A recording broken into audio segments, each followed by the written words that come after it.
Madame, Monsieur, bonsoir. Merci de nous avoir rejoints pour un nouveau numéro de l'Hebdolytique. Ce soir, nous allons évoquer un sujet qui a marqué l'année 2015. Je veux parler de l'accueil des migrants. Pour en débattre sur ce plateau, Jean-Paul Wall, député wallon et bourgmestre empêché de Jodonne, une des deux communes du Brabant wallon à avoir sur son territoire un centre fait d'asile. Jean-Paul Wall, bonsoir. Bonjour. Merci d'être là. Également sur ce plateau, Philippe Hensmans, directeur belge d'Amnesty International, qui lutte notamment contre les préjugés sur les migrants. Bonsoir, Philippe Hensmans.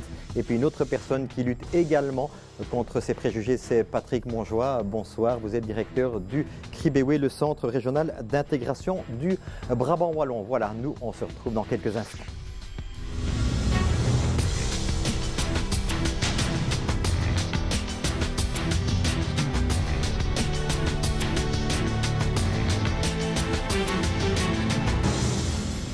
Parmi les images de 2015, vous vous en souvenez, il y avait cette terrible photo du petit garçon de 3 ans mort sur une plage. C'est vraiment l'image choc quelque part qui a bouleversé l'Europe. Alors derrière ce corps, eh bien, c'est tout le drame des migrants qui se pose, l'accueil des réfugiés également chez nous. Ce sera au cœur du débat. Quelle est la position de la Belgique? Quelles sont les actions entreprises au niveau des communes? Comment ça se passe? Eh bien, on va voir tout ça. Mais avant cela, un sujet d'introduction. Regardez.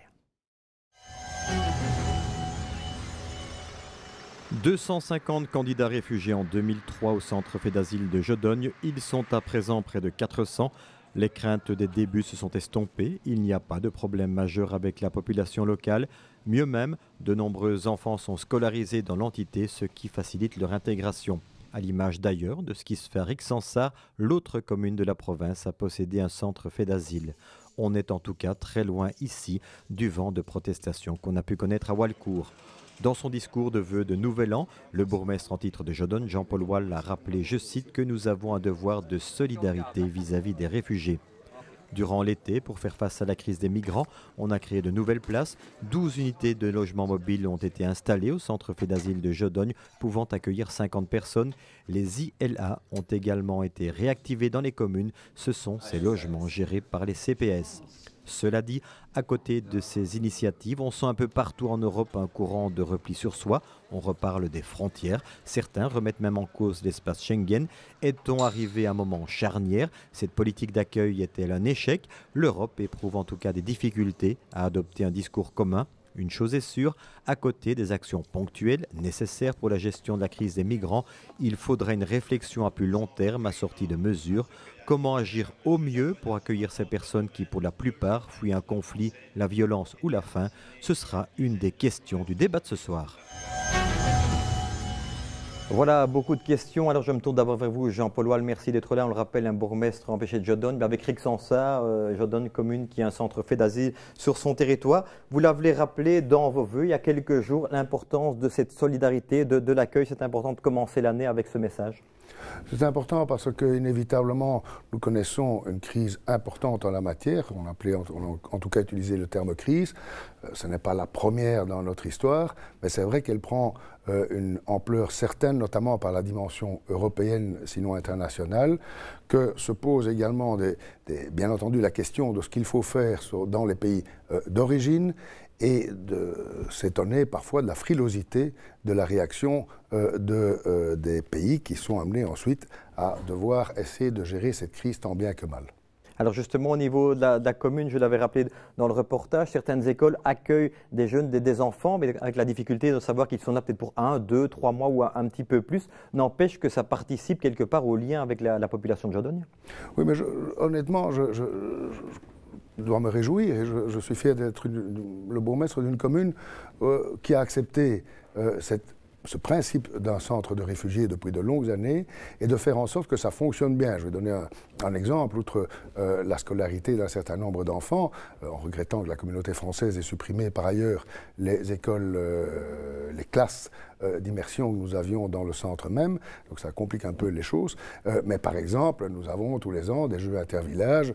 Il y a systématiquement une équipe du quartier du Bois, puisque tel était le nom de la caserne militaire où sont aujourd'hui d'une part le centre de réfugiés, d'autre part le service des travaux. Philippe Hensmans, directeur belge d'Amnesty International. On l'a compris, mais dans certaines communes, on le voit quand le dispositif est mis en place, ça se place plutôt bien. Mais cette question pour commencer, en 2015, ça fait les titres de tous les journaux, de tous les médias quasiment tous les jours. Est-ce que quelque part cette crise, est-ce qu'on n'aurait pas pu la prévoir? On a eu l'impression quelque part que ça nous tombait dessus, enfin nous, à l'Europe et en Belgique en particulier. Alors, je pense qu'elle était prévisible, hein, puisque le HCR nous avait prévenu en quelque sorte en 2012, si je me trompe, en disant vous allez vous ramasser, vous devriez prendre 1 100 000 réfugiés en Europe. Vous avez 500 millions d'habitants, c'est raisonnable. Aujourd'hui, on est déjà en train de déborder dans les 3 pays d'accueil principaux, la Turquie, le Liban et la Jordanie. Le Liban, 4 millions d'habitants, 1,5 million de réfugiés, c'est énorme évidemment. On avait déjà une alerte, et à voir le nombre de personnes qui préféraient mourir en Méditerranée que de rester dans leur pays d'origine, il était clair que le mythe de la frontière n'allait pas tenir très longtemps et que nous allions recevoir sur notre territoire beaucoup de migrants. Alors, c'est devenu visible avec comme vous l'avez dit, avec la photo du petit garçon sur une plage en Turquie qui était mort, et aussi le fait qu'ils étaient là. Qu'à un moment donné, contrairement à ce qui s'est passé certaines autres années, tout d'un coup, on avait beaucoup de demandeurs d'asile qui étaient là pour se faire inscrire, en fait.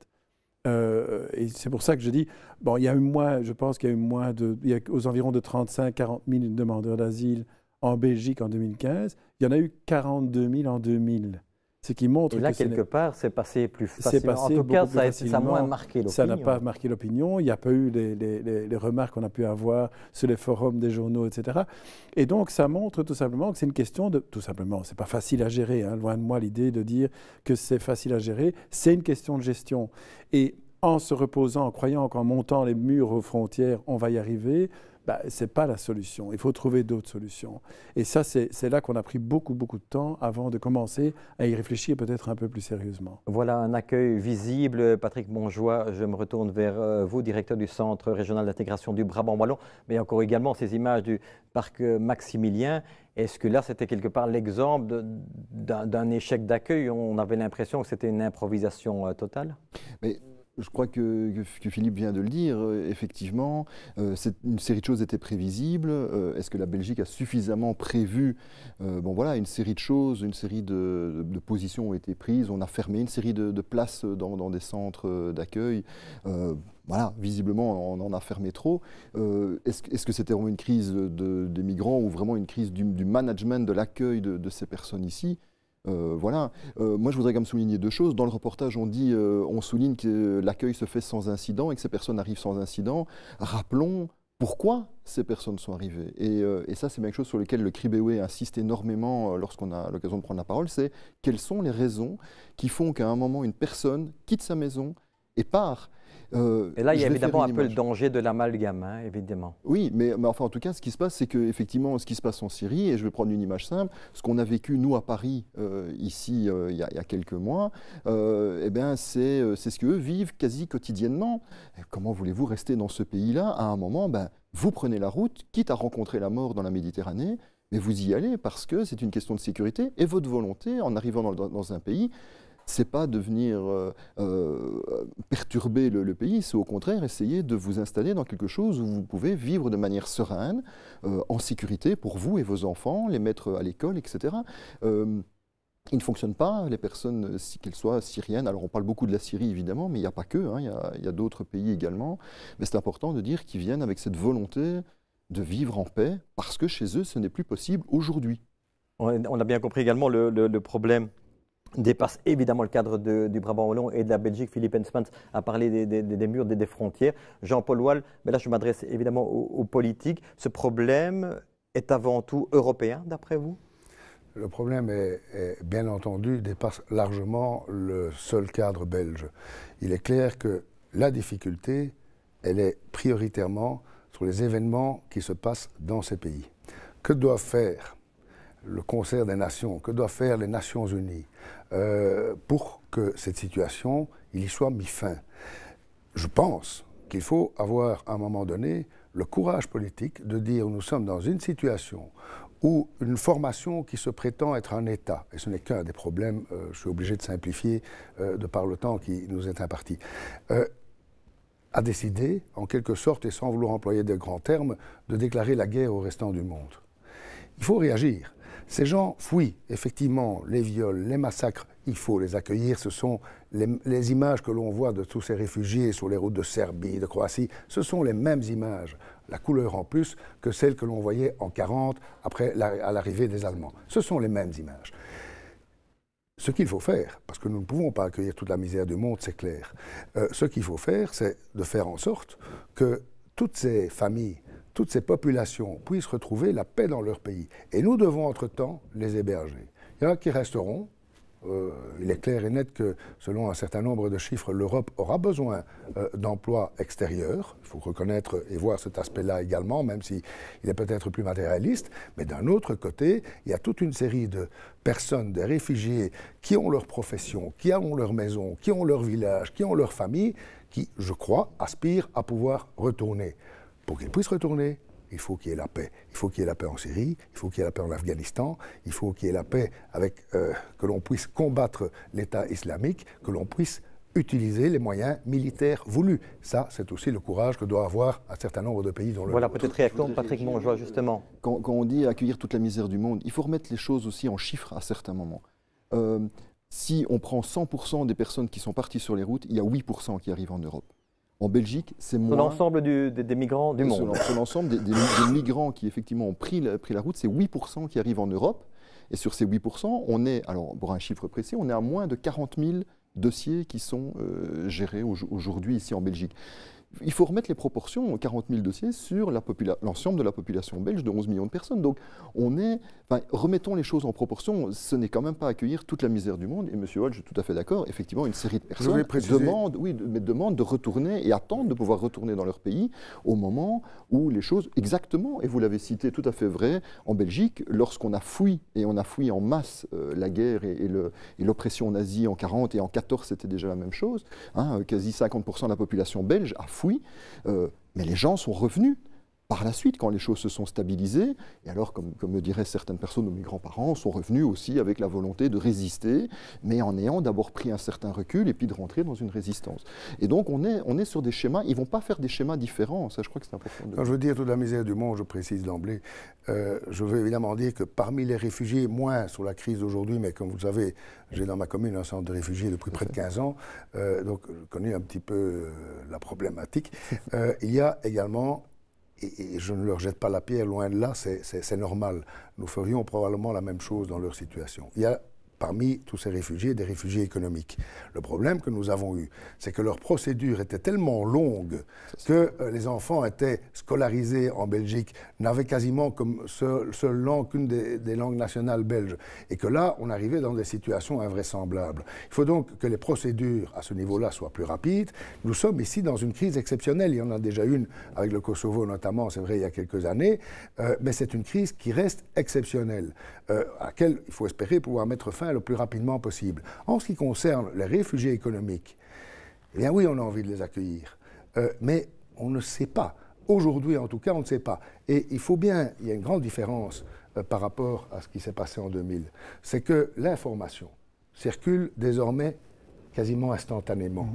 Et donc, les gens sont plus sensibles, en bien ou en mal, à un certain nombre de phénomènes qu'ils peuvent découvrir, avec des amalgames qui sont donnés quant aux priorités en disant « oui, mais les réfugiés, ils prennent l'argent des chômeurs ». Tout ça est faux, on le sait très bien. Voilà. C'est probablement pas assez dit. Effectivement, Philippe Hensmans, vous parliez de l'arrivée de la première crise qui avait fait moins de bruit. Est-ce que c'est également aussi peut-être une crise de la communication? C'est une crise de la communication, mais en même temps, nous n'avions pas eu un parc Maximilien en 2000. Donc c'est évident. C'était évidemment très frappant. C'était une question de. Oui, c'est ça qui a attiré l'attention, qui a suscité aussi, il faut bien le dire, qui a suscité ce mouvement de solidarité, parce qu'il y a à la fois un mouvement de rejet et aussi un mouvement vraiment impressionnant de solidarité, de gens qui ont voulu dire moi, je ne suis pas comme ces gens qui veulent les renvoyer, je suis là, je vais les aider. Donc ça, c'est une chose importante. C'était une sorte de mouvement citoyen, parce que c'est. Tout à fait. Voilà, on a vu un mouvement citoyen qui s'est levé, même en dehors des organisations. On a travaillé main dans la main avec eux, mais on s'est rendu. Pourquoi? Parce qu'ils étaient là dans les rues de Bruxelles et qu'ils dormaient dehors. Donc, c'est clair que là, c'est ça qui a provoqué la vision de ce que c'est. Sinon, avant, la Méditerranée, de temps en temps, était choquée parce qu'il y en avait qui mouraient. On a envoyé quelques-uns sur les plages, mais ils n'étaient pas aussi près. Et c'est la proximité, je dirais, de ces personnes qui a fait qu'à un moment donné, ça a déclenché des réactions dans les deux sens.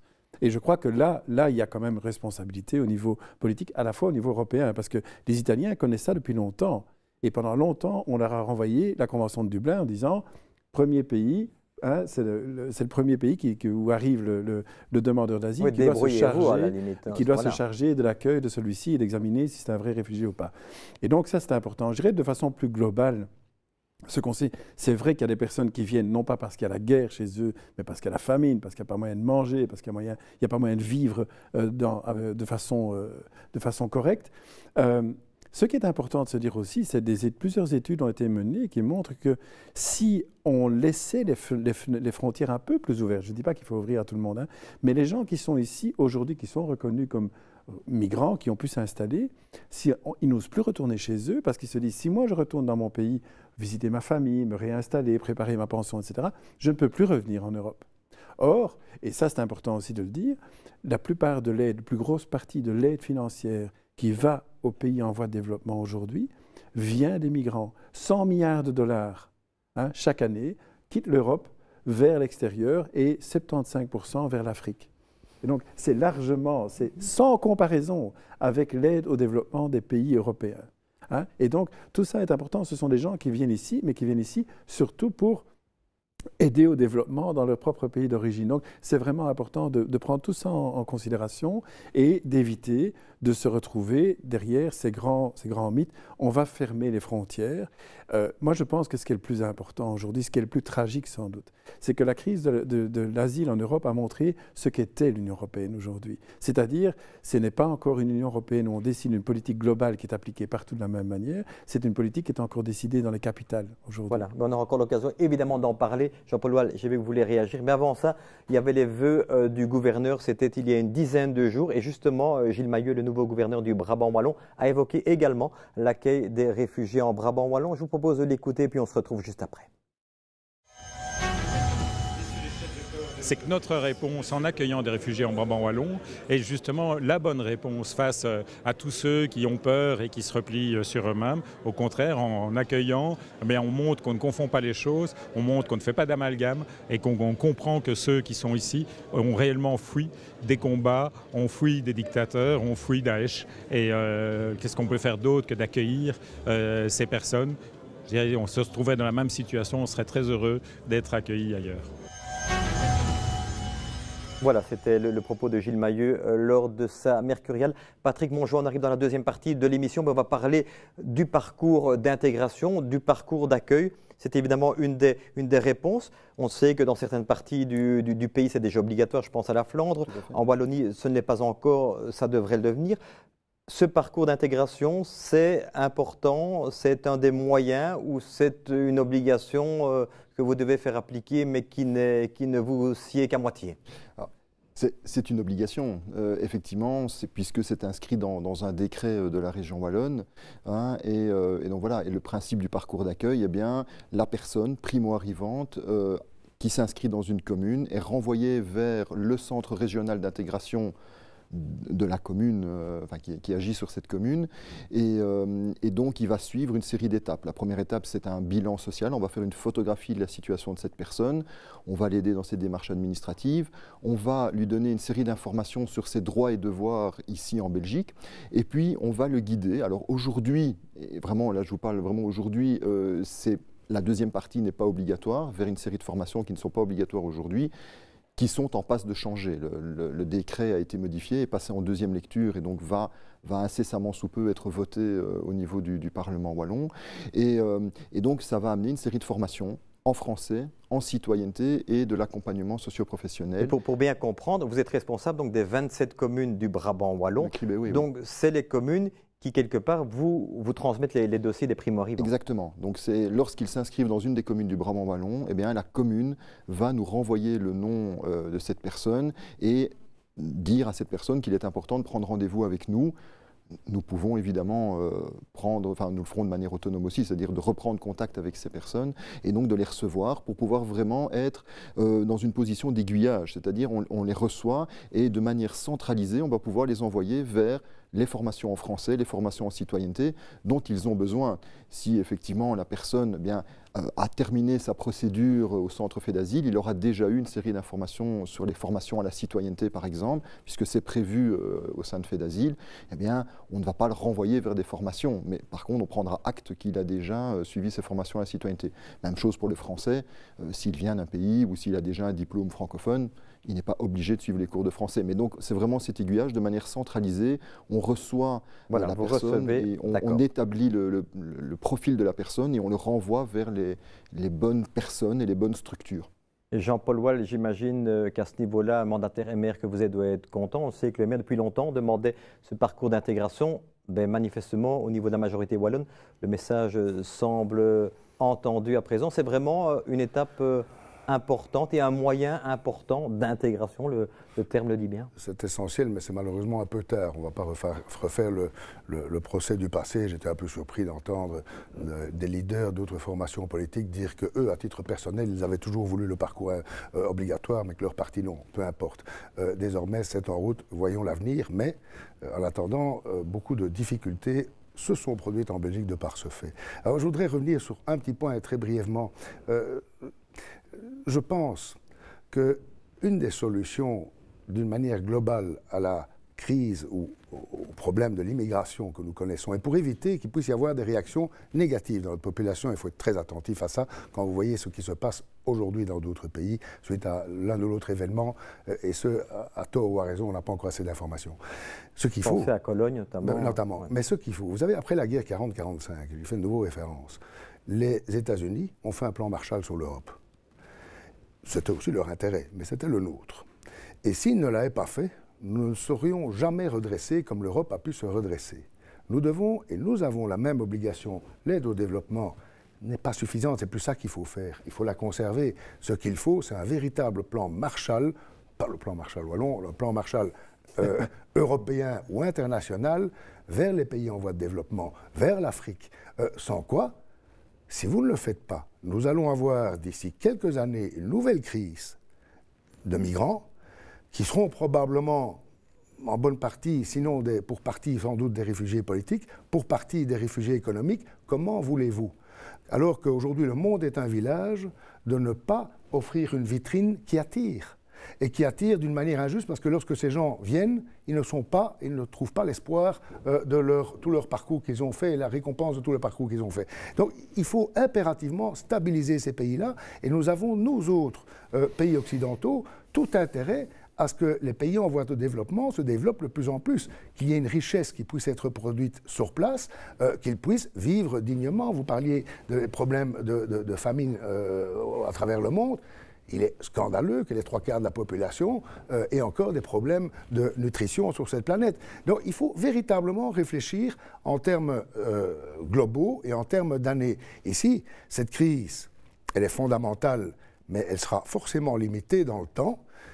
Il n'en reste pas moins que si les pays du monde occidental et d'autres pays n'interviennent pas d'une manière ou d'une autre pour mettre fin à ce conflit, pour mettre fin à une sorte d'État qui nous a déclaré la guerre, eh bien on va aller vers de grandes difficultés. Et j'en termine très rapidement. En ce qui concerne le problème de l'intégration, c'est effectivement fondamental. On a perdu un peu de temps, il faut essayer de le rattraper, il faut essayer de le faire bien. J'ose espérer que les moyens financiers sont suffisants. Philippe Hensmans, je pense gérer la crise à l'extérieur quelque part, mais à l'international. Je dirais par exemple, on sait qu'aujourd'hui l'Afrique est le continent qui est le plus en développement. La croissance économique en Afrique, bien souvent, est à 2 chiffres. Et donc c'est ça le... Mais, parce qu'il y a un mais, c'est que l'argent va dans les poches d'une toute petite partie de ces gens-là. Aujourd'hui, le président Hollande, le président français, est allé signer il y a quelques mois un contrat en Angola, qui est un pays pétrolier, qui a beaucoup, beaucoup d'argent, etc. La fille du président, qui est au pouvoir depuis très longtemps, est la première femme milliardaire en Afrique. mais c'est aussi le pays où la mortalité infantile est la plus élevée. Pourquoi? Parce que l'argent va dans la poche de quelques-uns. Et ça, c'est notre responsabilité à nous, de faire en sorte que ceux qui se battent pour que les droits fondamentaux de chacun soient respectés et que donc, justement, le développement profite à tous, eh bien, que ces gens soient protégés. Et c'est notre responsabilité en tant qu'Européens, État européen, d'avoir peut-être une autre politique que celle qu'on a menée jusqu'à présent. Donc ça, c'est vraiment capital. En ce qui concerne le parcours d'intégration, je crois, et ce qui s'est passé à Cologne, soyons clairs, je pense que... évidemment, renforce... Voilà, et ce qui est paradoxal, en fait, pas de paradoxal, mais on se retrouve dans beaucoup de choses que nous avons dites. Nous avons lancé une campagne en 2014 sur le viol en Belgique. En Belgique, on a des chiffres hallucinants. On a fait un sondage très scientifique qui nous disait, et ça a été confirmé par les chiffres au niveau européen de l'Agence sur les droits fondamentaux. Qu'est-ce qu'on constate? C'est qu'on a des femmes aujourd'hui en Belgique qui sont violées dans le cadre de leur ménage, si on veut, de leur famille. 1 sur 5 qui vous dit « je l'ai été ou je le suis encore ». 7% sur les lieux de travail. 7% sur les lieux de travail qui sont victimes de viol. On ne parle pas d'attouchement, on parle de viol. Et donc, on a une culture par rapport aux droits de la femme qui, ici en Europe, n'est déjà pas valide. Lorsqu'on nous disons il faut aujourd'hui que l'éducation à l'école, que les VRAS soient enfin développés. Moi, j'ai posé la question il y a 2 ans à travers tous les jeunes qui travaillent chez nous, les stagiaires, les bénévoles et les travailleurs chez Amnesty en disant « Ok, qui d'entre vous a eu un jour ce qu'on appelait dans le temps un cours d'éducation sexuelle ?» 0. 0. Aucune. Je vous interromps parce que... si je peux vous interrompre. On arrive tout doucement au terme de l'entretien. Peut-être laissons finir fondamental pour tout le monde. Voilà, fondamental pour tout le monde. Réaction de Jean-Paul Oual et puis conclusion de Patrick Mongeois. Les chiffres sont probablement exacts, je ne les discute pas. Ça ne peut pas servir de justification à ce qui s'est passé. Si, ça paraît comme ça. Je me doute bien que ce n'est pas ce que vous voulez faire, mais attention, ça peut paraître comme ça. Et donc, ce qui s'est passé, si c'est confirmé, ce qui s'est passé, c'est inacceptable. Et pour que dans la population, il n'y ait pas ce sentiment de rejet. Il faut rappeler aussi à ceux que nous accueillons qu'ils ont des droits, mais qu'ils ont aussi des obligations. Et il faut impérativement dire à ceux qui ne respectent pas, bien entendu, nous sommes d'accord, il faut que ceux qui profitent, et c'est leur droit par des conventions européennes et internationales, il faut que ceux qui puissent profiter de notre accueil en aient aussi les obligations et qu'ils en assument les conséquences s'ils ne les respectent pas. Voilà, Philippe Mongeois.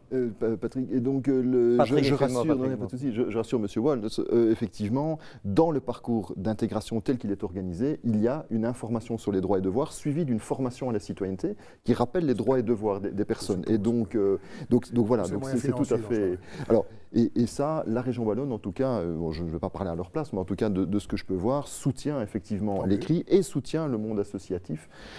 Dernier petit mot alors, c'est l'intégration, c'est un processus à double sens. Et donc de dire, c'est très bien de dire aux personnes, voilà, vous devez vous intégrer, vous devez rentrer dans un parcours d'intégration. On peut s'intégrer et vouloir s'intégrer si en face de nous, les personnes n'ouvrent pas la porte et à l'intérieur des villages, ici du Brabant wallon, on n'accueille pas ces personnes. L'intégration ne pourra pas fonctionner. C'est frapper à une porte qui est fermée. Et donc voilà. Donc je pense qu'en tant que citoyen, on a aussi une responsabilité ici, localement. Le mot de conclusion. Merci à vous trois, en tout cas, d'avoir cassé un petit peu ces préjugés autour de ces migrants. En tout cas, c'était l'objectif de ce débat. Mardi prochain, vous retrouverez Max Zimmermann pour un nouveau Hebdolitique. Il sera question encore d'Europe avec le député européen Louis Michel qui préfacera en quelque sorte l'année 2016. Merci de nous avoir suivis. Bonne soirée. À bientôt. Au revoir.